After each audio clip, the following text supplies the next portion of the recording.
qui concerne éventuellement le report d'une élection, ce n'est pas possible. De l'élection présidentielle, des élections locales, on peut les repousser, ça passe.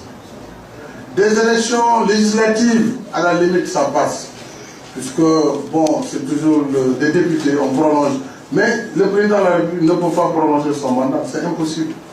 Et cette question avait été posée en 2006, je vous le rappelle, parce qu'il y a des gens qui agitaient aussi la possibilité pour le chef de l'État en 2006 de reporter un peu les élections et d'engager un dialogue politique avec l'opposition pour organiser les élections en 2009. Mais nous qui étions arrivés, lui avions dit que ce n'était pas possible. Il ne peut pas augmenter d'une journée son mandat, sinon le pays serait dans le chaos, puisque les gens ne le reconnaîtraient plus. Il n'y aurait plus d'autorité dans ce pays.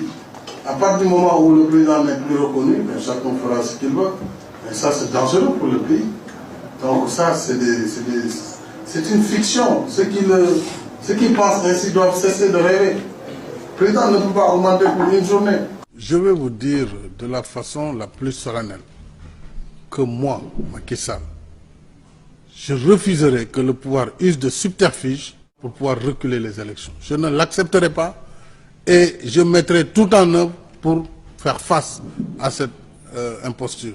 Nous ne pouvons pas accepter, sous quelque prétexte que ce soit, que les élections de 2012 soient reportées. Je l'ai dit d'ailleurs il y a plusieurs semaines, plusieurs mois. Nous ne donnerons pas une minute de plus au président de la République après l'élection du 26 février. Man, nan ka ngay nekkee président ci dëkk calendrier républicain bi tëla